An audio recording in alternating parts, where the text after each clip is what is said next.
then I met Julie, and we've been friends for quite a while. So thank you very much for the time here. Well, thank you, Diane.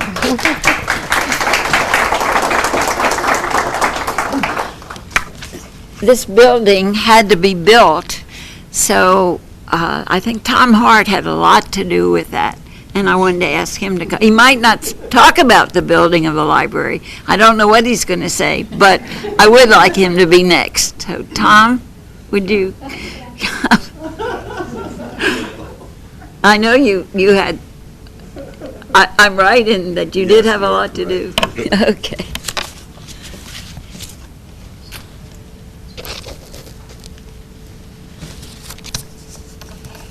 My first contact with Harold was he called me once a month in 1970. And the reason for this was I had started a new master's program at Ball State University in library science along with another professor, and we had earned 2 very large grants. And we were able to invite Sarah Shrigley to come and be one of our speakers at our institutes. And in fact, I can share this now since he's here. We were at a party when Sarah was regaling people. Any of you know Sarah? She regaled a lot. This is Sarah, right? Right, but anyway, and we were at this lovely restaurant, and the lady was bringing us drinks, and she spilled them on Sarah. Beautiful silk dress, or so that was the introduction. But then, of course, she got to see Chris when he was a little, really teeny at that time. But we had a great time with Sarah. We called her our graduation speaker. If any of you knew her, she spoke with a very booming voice, and people liked it up there. So anyway, he said he wanted me to come down here and teach, and I said, no, I really don't want to do that. I'm quite happy here at Ball State. And once a month, he called me. And eventually, I finally said, okay. So guess when he brought me to Tallahassee? This spring. In March. In March of 1971, and I left Indianapolis in a sleet storm, and arrived here with everything in its full regalia, everywhere you could imagine. I was absolutely taken. And of course, Sarah and Ted took me around and showed me the whole town in their big Cadillac. So you may remember. I won't go into that story any further. But anyway, eventually I agreed to come because Harold was, in my estimation, a great persuader. He just, finally, and when we finally said yes, Sherry and I both cried because we'd never been out of the state of Indiana, on a long-term basis. We were going to that far place down there in the South. But, so anyway, he was a great persuader. And then when we got here, Harold and Julia were great hosts. How many of you have been to parties at Harold and Julia's house? I mean, fabulous, wonderful music, wonderful everything. It was just wonderful. Harold was also a caring dean, as you've heard already before. I called him nearly a saint because he listened patiently to faculty. I happened to have an office in the old building. We were in the basement of Strozier with no windows, and my office was closest to Harold's office, a hallway between us, but the walls were these little plasticky walls. In fact, we would go in there and hey, they're just going to do us in, Harold! They're just going to do us in! And I could hear this through the walls, and Harold would, oh, well, we'll make it, we'll make it. I never heard him say a harsh word to anyone at all. I don't know if that was even possible for him to say a harsh word. He was a leader. We got some of the biggest grants at our university that they were delivering at that time, and were able to do wonderful things with that. He was also a visionary. He had the vision that we were going to get out of that hole. How many of you went there? How many of you went to school when we were in the hole? Some of you did. The mole hole was what we called it, the mole hole. It's beautiful now. It used to be very, very ugly when we were there. It had no beauty at all. So his vision was that we would have a new building. And so we were offered the old engineering building that's over on the other side of campus where statistics is now. but they were going to put our library in the basement, and we did not want the library in the basement. So we said, we'll wait until we actually get a building. And a wonderful person in the legislature got us the money to build this building in the late 70s. We moved in 1981. And at that time, I was the chairman of the building committee, and I was also chairman of the curriculum committee. And of course, wouldn't you know, just the time we moved in, what did the university do? They switched from quarters to semesters.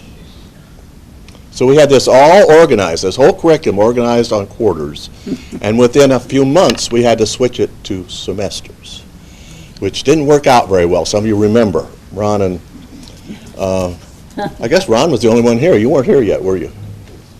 But I mean, we were on quarters. We were on quarters before, and then we went to the semesters. But anyway, it didn't work out very well. Harold provided office space for faculty research also. This is one of the things that I really remember. Whenever we were doing a project, he would find a space for us to put our stuff while we were working on that project. And then Harold and Julia, and my final thing, Harold and Julia actually held a baby shower for us in 1981 when our son Andrew was born. So thank you very much, Julia and Harold. You had a fine baby. I'm glad you had a fine baby. Thank you, Tom. What happened to this? Did I lose something?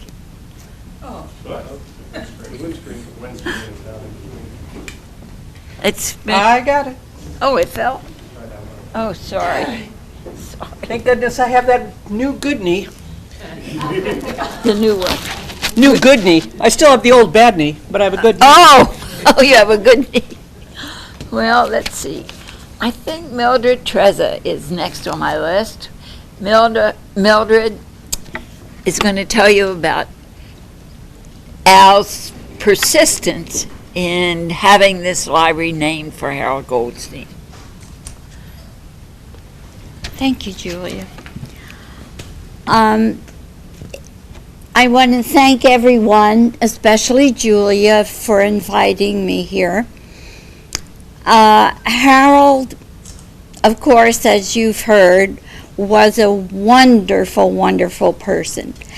He and Al were colleagues in Illinois and friends. And they shared a lot of good things together. And it was in about 1982 when Harold called Al, and he said, if I remember, Al, you said you wanted to end your career teaching.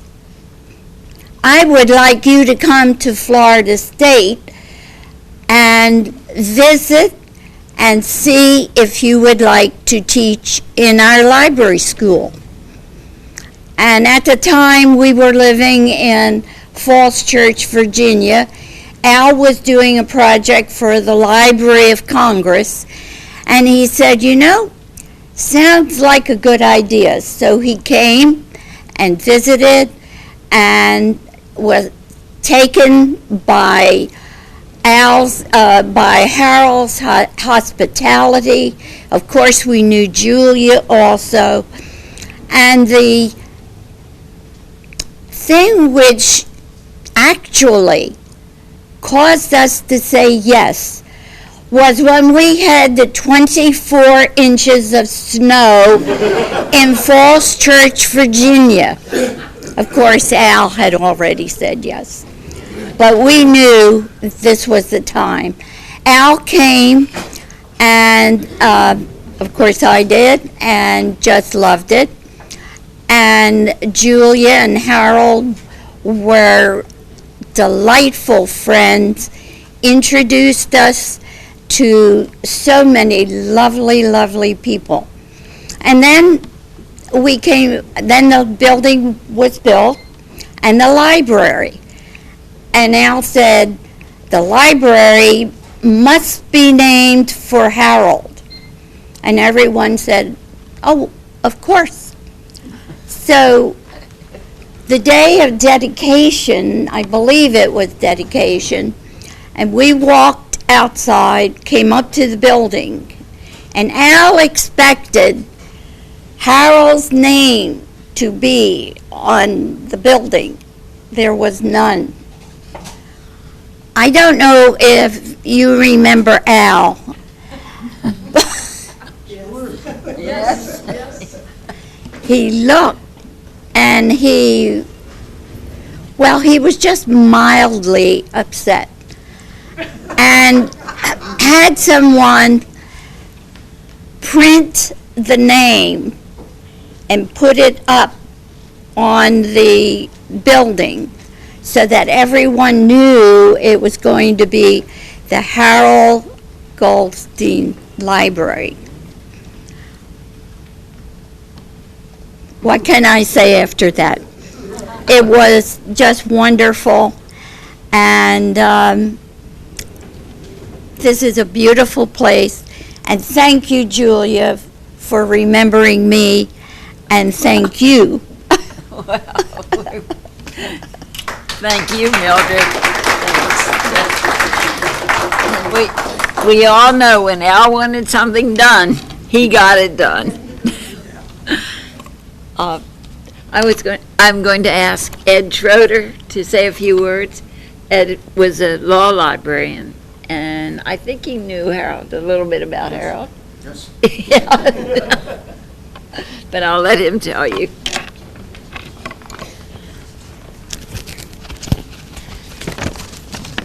Well, my background was not here in the library school full-time. I did earn my master's degree here, and that's how the tale of meeting Harold came about.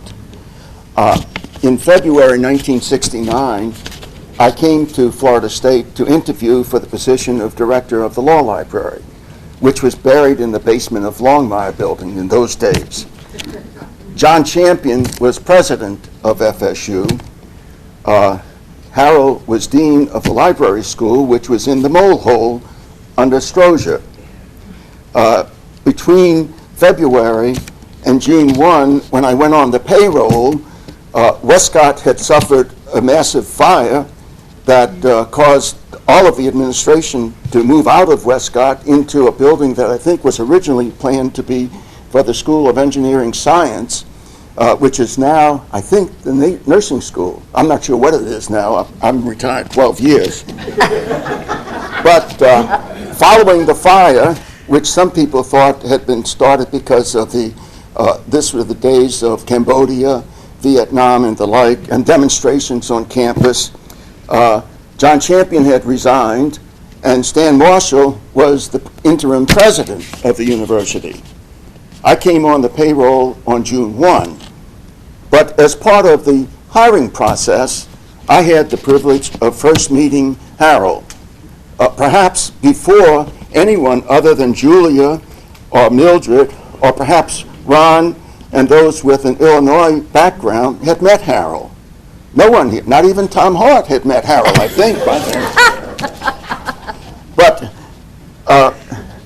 I talked with him, and coming to Florida State was contingent on being allowed to finish my master's degree in library science, which I had started at the University of Texas, which then in those days didn't compare whatsoever in one way with what I found here. The people here were just marvelous in the School of Library Science. No comparison with what existed then at UT Austin. But the problem I had was that when I met Harold, I talked with him, all right, what courses could I transfer in from the UT Austin Library School?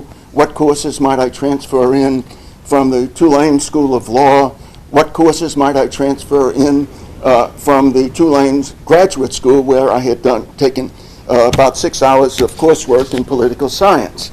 Well, Harold was a damn drill instructor. No, I never saw anyone like this before.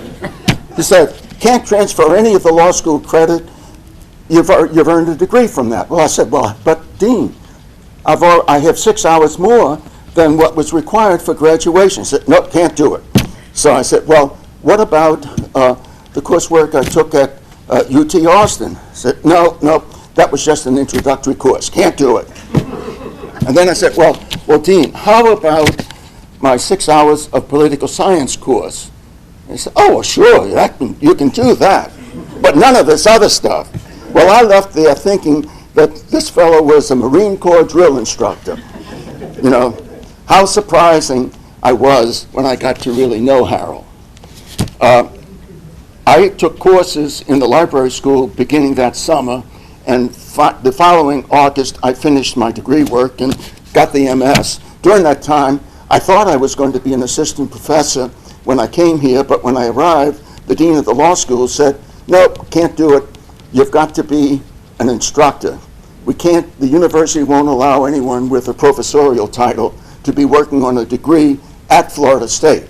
You could be working on a degree elsewhere, or Hart was still finishing up his dissertation and the like, but you can't be earning it from Florida State. So another procedural wrinkle.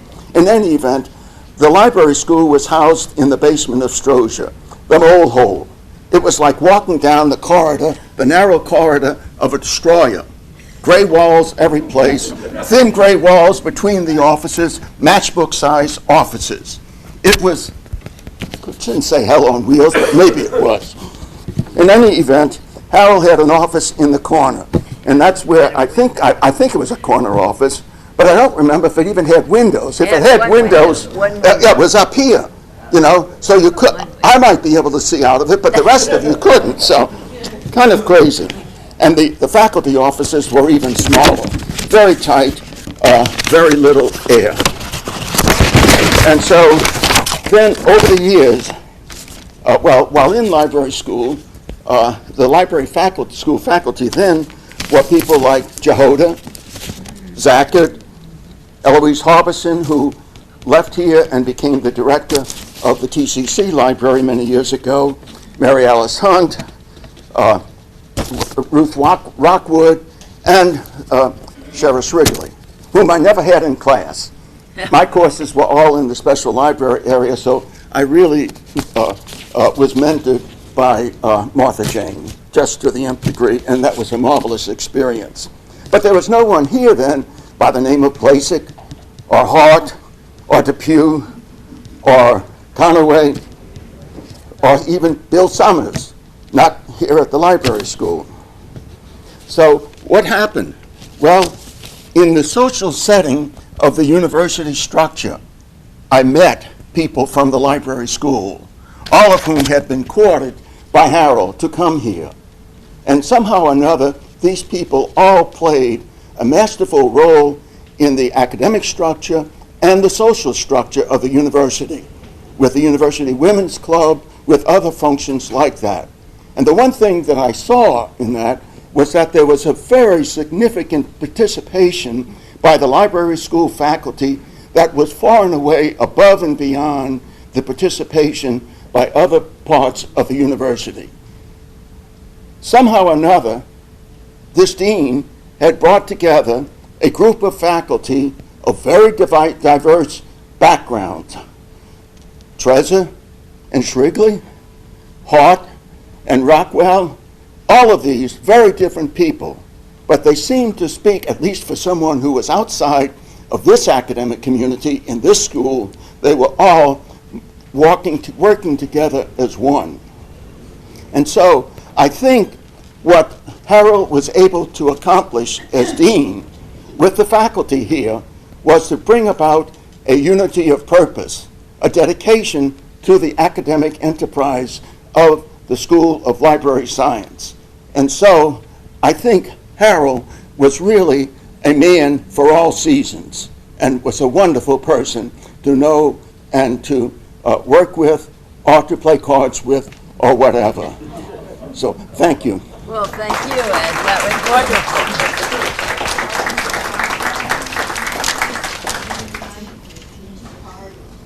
I think we're finding that the pieces are coming together for Harold Goldstein. They're not all exactly the same, but they are all coming together in one place.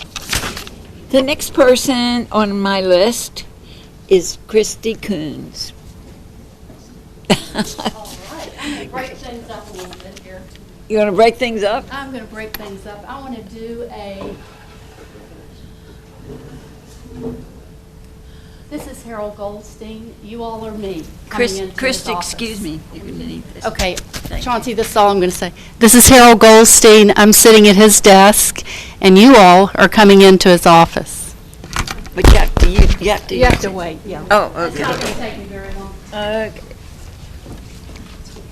Oh, thank you. Christy, hi, good morning. You still, Christy, you're here to see what the weather is. Is today the day you're going to be going running? Well, Christy, I'm sorry, but please. I will. No. I'm almost through. No, this won't go on. I know, it's okay. Oh, It's it's not worth it. Oh. I think it. I just want to share this laugh with them. And so then he said, Christy, I know you're just coming in here to see what the weather is when you come to see me. And he said, from now on, check with Mary Alice. Okay. So Mary Alice had a paper window in her office where the sun was always shining. But my point in that story is Harold Goldstein was so witty. He was clever and quick. He was snappy. He was all those things, and he never appeared to be slowed down or not busy. He was very busy for the school, as you pointed out. He put the school on the map. I realized I've known all the deans except Lewis Shores, and I had the pleasure of knowing him and the great woman behind him. You know, they say every great man has a great woman, so when Julia called me and asked me to speak, I was very honored. For sure, when Dr. Hunt talked me into getting my master's degree, after my advertising degree, she said, we need people like you. We need people who are outgoing and communicators like Harold Goldstein. And I thought, well, who's Harold Goldstein? He's the dean. I want you to go in and see him. So, of course, I did and graduated and then was talked back into coming to get my PhD, and that was very much Harold Goldstein telling me, he said, Christy, you've got all the right stuff. Well, wonderful.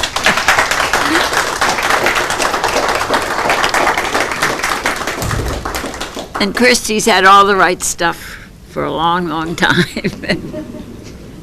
And we thank you, Christy. No, there's somebody else on this list. Ron Blazek. Ron was on the faculty. He's retired faculty. And I know you're all very patient, and I really appreciate it. I didn't say anything. Is this in your? I'll move this. If you just hold this.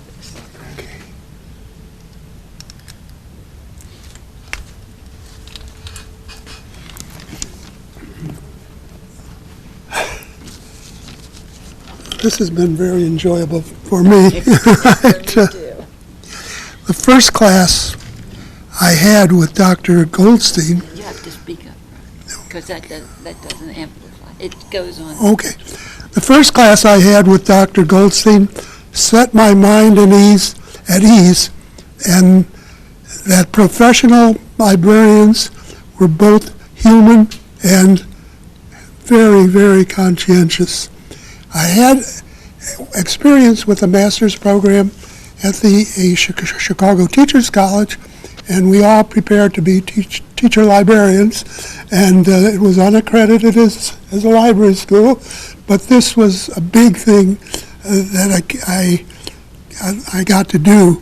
And of course, I found Harold to be warm and engaging personality, and without knowing and without telling him, I chose him to be a role model, and he was forever my role model at the time. For my life as a faculty member, this was of immense importance to me in this stage of my career, since I was a graduate of the library school at Chicago Teachers, and which was, I guess, unaccredited at the time. But the first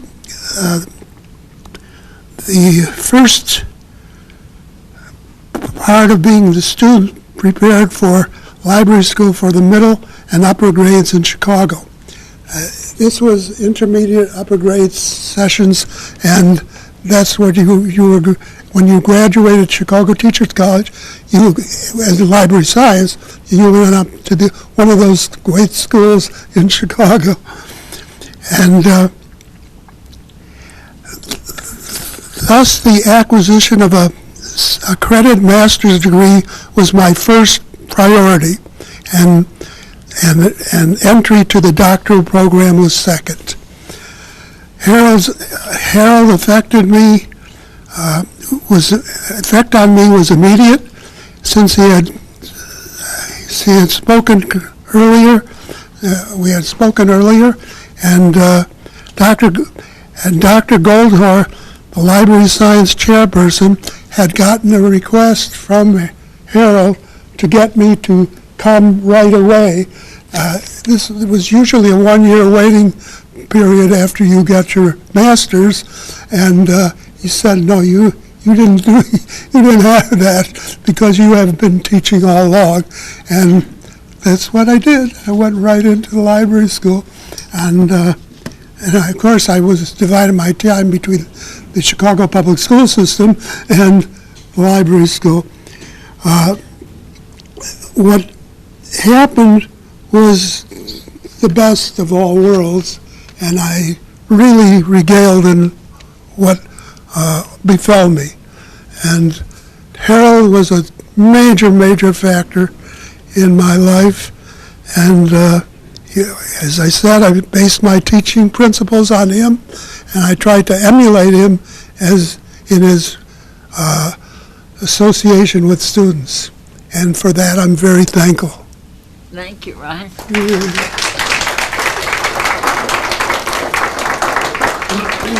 Charles Conway, another past professor in the library school.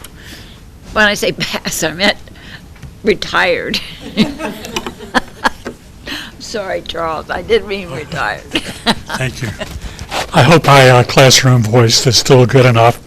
I took my master's here in 1965 under the previous dean's regime.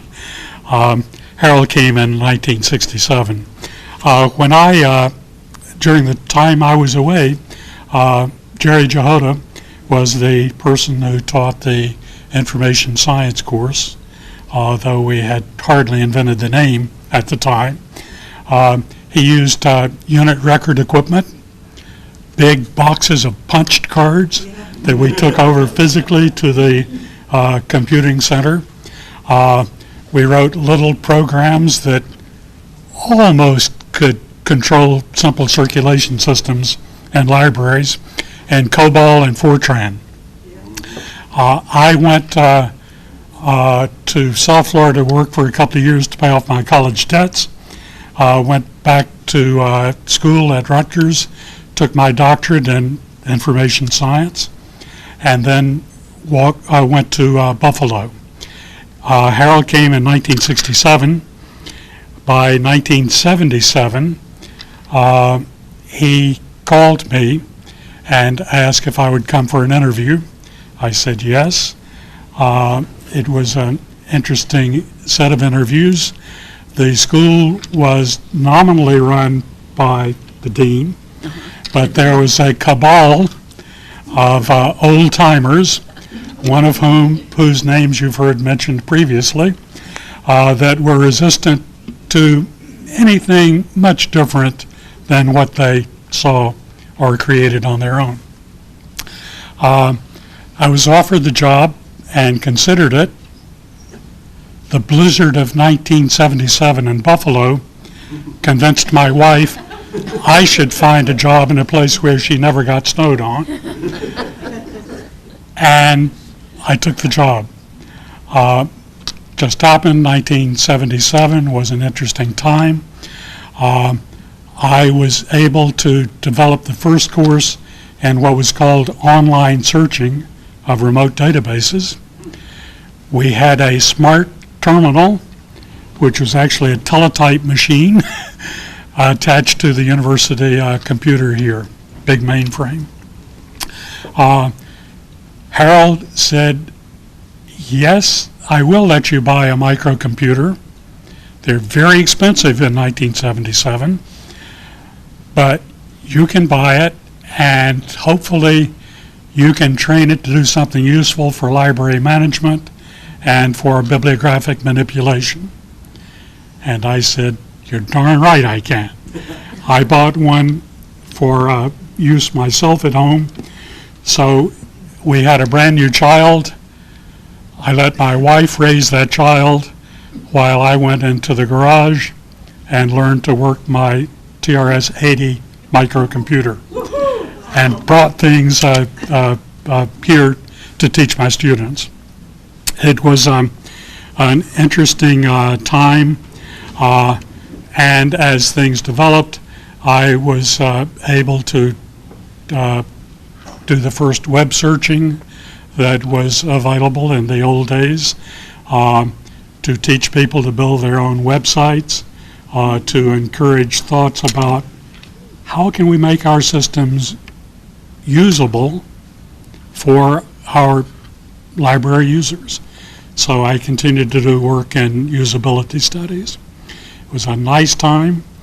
Things changed over time. Everybody got skilled at computer use. I've been retired now 12 years.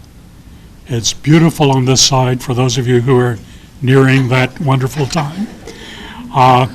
And like most people, with the changing of times and the changing of people, when I have computer problems, I ask the teenager who lives next door to help me. Things have changed a lot in 12 years, but things changed a lot under Harold's time. He positioned the school for the next two administrations.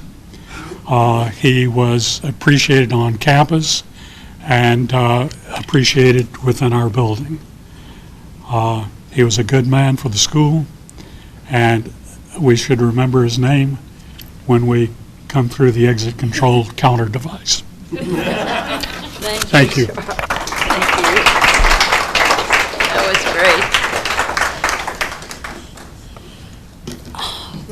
great. Oh, okay. Some people have to leave, and that was prearranged. So thank you, Diane. Letting me be part of it. Oh, thank you. See you later. Okay. Well, there's one more person.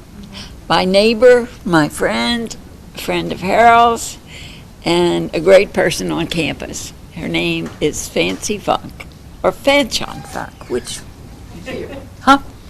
Okay. All right, thank you, and I'm delighted to be Julia's neighbor. But I'll tell you, Tom, you're right. When they plan a party, they in the past, present, Julia, let me tell you, that's the party you want to go to. Me too. You don't want to miss that party. Thank you so much. I'm delighted to be a part of this. I was thrilled when Julia said, will you come and do this and join the other 8 speakers? And I said, what? And I said, I'd be happy to do that. My remarks are wrapped around just 3 quick thoughts, because I did ask Julia, how long do I have? She said 2 minutes. So my 3 But are... you asked to be last. Yeah, I did. And, but the 3 are wrapped around the business card, my favorite Walt Disney quote, and the secret pearl. The business card. 1976, I had just come up from Miami. I lived there for 5.5 years as the FSU coordinator of student teaching, field experience, and also we finally named it associate teaching. But I was the one placing your student teachers from this wonderful school, now college, and working with people like Tom Hart and the others of you who would be coming down to observe your student teachers.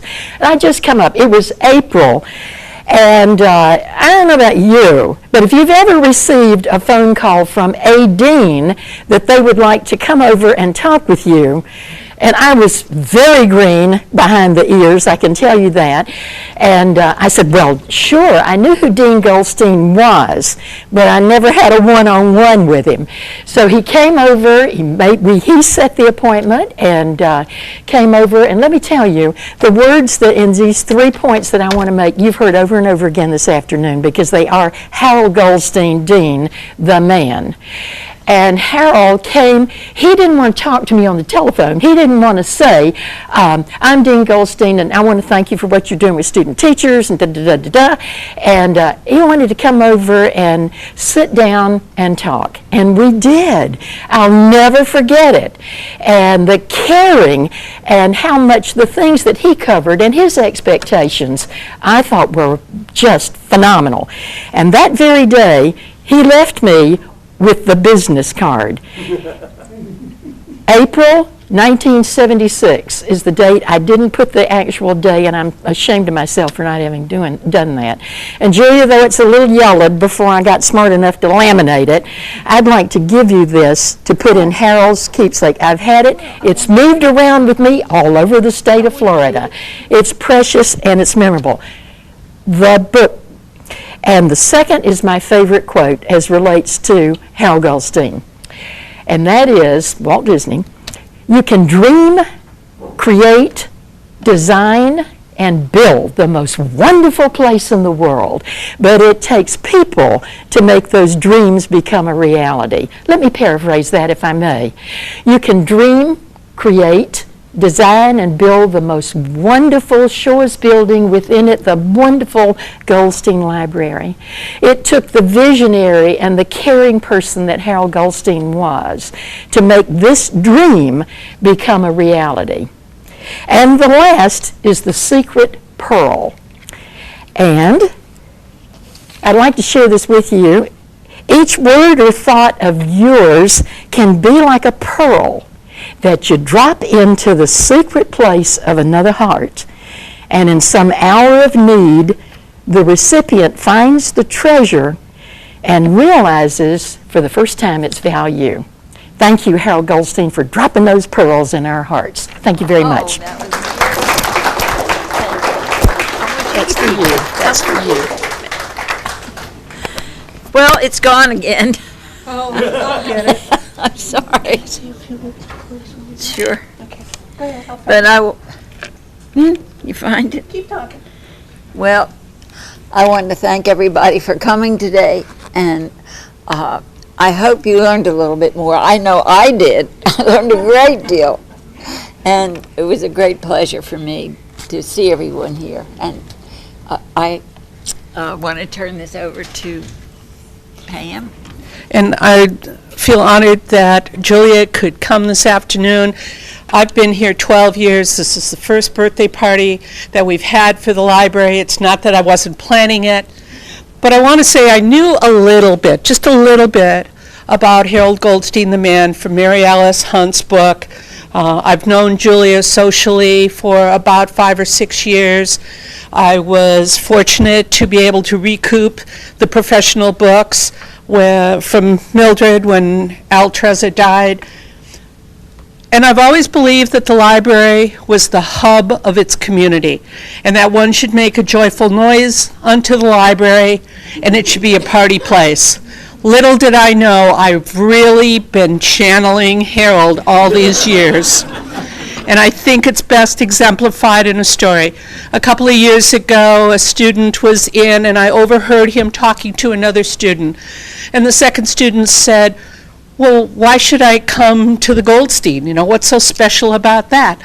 And the first student said, well, you know, it's like mom and dad, right? Strozier's kind of like dad. You fall down, you hurt yourself, dad says, don't cry, get up, move. You come to the Goldstein, it's kind of like your mother. She puts your arm around you. She says, it'll be okay. I'll help you get all better. Now go forward and succeed.